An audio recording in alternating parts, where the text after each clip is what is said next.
नमस्कार दोस्तों, मैं अजय कुमार यादव। उम्मीद करता हूं कि आप सब लोग अच्छे होंगे।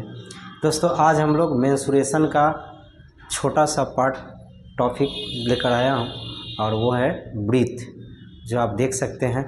ब्रीथ में हम लोग बेसिक जानकारियां आज पढ़ेंगे, क्योंकि बहुत से बच्चों को बेसिक जानकारी नहीं होता है। तो मैं चाहता हूं कि बेसिक से आपको कंप्लीट बताऊं। तो आइए चलते हैं, पढ़ते हैं हम लोग ब्रीथ के बारे में।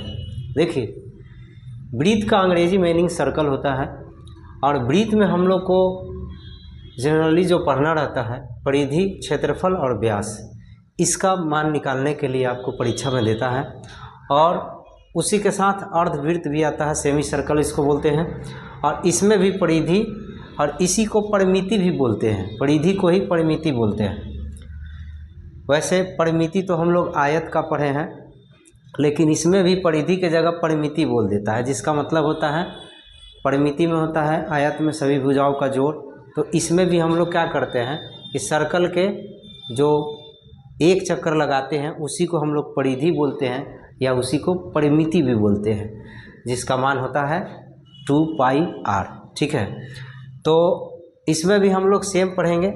कुल परिधि पढ़ेंगे, एक नया है, इससे अलग है थोड़ा, और क्षेत्रफल पढ़ेंगे। तो सबसे पहले हम लोग जानते हैं ब्रीथ के बारे में। देखिए, ब्रीथ का सबसे केंद्र क्या बोलता है, बीचों बीच जो बिंदु होता है, सेंटर पॉइंट, इसको केंद्र बिंदु बोलते हैं। ये केंद्र जो है, केंद्र से जो लाइनें लंबी खींची जाती हैं, इसी को हम लोग व्यास बोलते हैं, क्योंकि इसमें व्यास के बारे में जानना है। तो ये लाइनें जो हम लोग खींचे, इसी को व्यास बोलते हैं। और व्यास सबसे बड़ी जीवा होता है, ये भी याद रखना है। जीवा तो बहुत सारे खींचे जाएंगे ब्रीथ में, लेकिन सबसे बड़ी जीवा जो होता है व्यास होता है। इसका नाम हम लोग देते थे ए और बी, और ये है ओ। ये ए बी जो है व्यास है, यहाँ लिख देते हैं व्यास, इसी को बोलते हैं। और इसी में ओ ए ओ बी को हम लोग त्रिज्या बोलते हैं। त्रिज्या को अंग्रेजी में रेडियस बोलते हैं, इसीलिए बड़ा आर या छोटा आर दोनों से भी लिखते हैं। कहीं कहीं बड़ा आर भी लिखा रहेगा, छोटा आर भी लिखा रहेगा। ठीक है, ये आपका ब्रीथ का संपूर्ण जानकारियाँ है, जो अभी तक का आपको इसमें इस्तेमाल करना है। ठीक है, एक बार फिर से, ये ए बी जो है व्यास है, जिसको हम लोग डायमीटर बोलते हैं अंग्रेजी में, डी से भी लिखते हैं। ठीक है, और यहाँ से यहाँ तक का दूरी, यानी कि परिधि से केंद्र पर जितने भी दूरी होते हैं उसको बोलते हैं त्रिज्या, जिसको आर से लिखते हैं। तो यहाँ से यहाँ तक का दूरी त्रिज्या, यहाँ से यहाँ तक की भी दूरी त्रिज्या, और सेंटर से कई एक लाइन खींचिए परिधि पर, सब त्रिज्या ही होते हैं और सब का मान बराबर होता है। ठीक है, इसीलिए मैंने ओ ए बराबर ओ बी लिखे हैं, और इसी को त्रिज्या बोलते हैं, और अंग्रेजी में रेडियस बोलते हैं, इसीलिए बड़ा या छोटा आर से लिखते हैं। ठीक है, तो सबसे पहले हम लोग को क्या ज्ञात करना है, परिधि। परिधि देखिए, जितने भी गोल वस्तुएं हैं जिसमें आपको पाई का इस्तेमाल करना होगा। ठीक है, अब पाई का मान जो होता है 22/7 होता है, यहाँ पे लिख देते हैं। पाई का मान होता है, ये इसको पाई पढ़ते हैं, और पाई का मान 22/7 होता है, और इसी को भागा दीजिएगा तो 3.1414 होता है। ठीक है, तो ये मान याद रखना है, ये हमेशा फिक्स रहेगा। तो आपको परिधि में 2πr ये फार्मूला के तौर पर आपको याद रखना है। पाई में 2 से गुना करा देते हैं और फिर त्रिज्या से गुना करा देते हैं।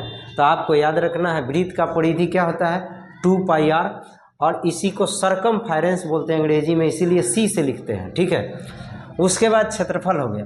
क्षेत्रफल को एरिया बोलते हैं, इसीलिए ए से लिखे हैं, और इसमें भी पाई का इस्तेमाल किया जाता है। तो पाई हो जाएगा, और त्रिज्या जो है, त्रिज्या के स्क्वायर से गुना कर दिया जाता है, तो इसका क्षेत्रफल आ जाएगा, यानी कि πr² हो जाएगा। ठीक है, अब व्यास हो गया। व्यास का आपको मालूम है, यहाँ से यहाँ तक का दूरी जो होता है, यहाँ से यहाँ तक का दूरी व्यास होता है, त्रिज्या होता है। तो अभी हमने लिखा है कि ओ ए का मान, यानी यहाँ से यहाँ तक का मान आर है, फिर यहाँ से यहाँ तक का मान भी आर ही होगा। इसका मतलब कि यहाँ से यहाँ तक का मान 2r हो जाएगा, इसका मतलब कि व्यास भी क्या हो जाएगा, 2r हो जाएगा, यानी 2 गुने त्रिज्या हो जाएगा। ठीक है, ये मात्र 3 फार्मूला आपको याद रखना है, आपको वृत्त से संबंधित सवालें बन जाएंगे। उसके बाद फिर अर्धवृत्त है, सेमी सर्कल।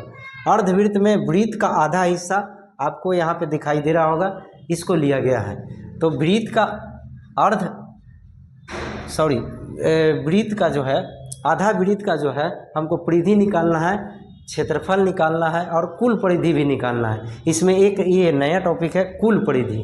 तो देखिए, सबसे पहले हम लोग परिधि जानते हैं। तो परिधि क्या होता है, जब इसका 2πr होता है तो उसी का इसका आधा होता है, तो आधा कर देंगे तो πr हो जाएगा।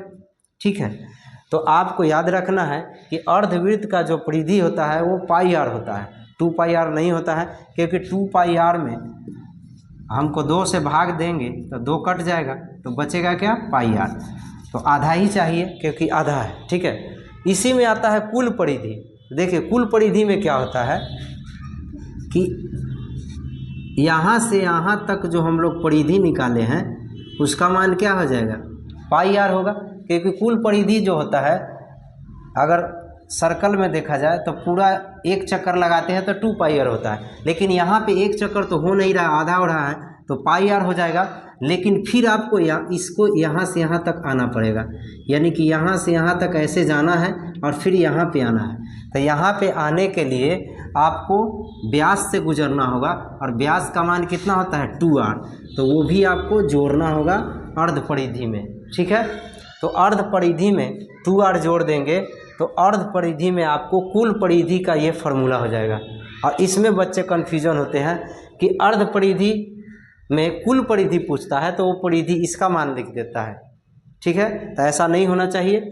उसके बाद क्षेत्रफल जो होता है, जो वृत्त का क्षेत्रफल होता है, ये वृत्त का क्षेत्रफल है πr², उसी में 2 से भाग दे देंगे तो क्या आ जाएगा,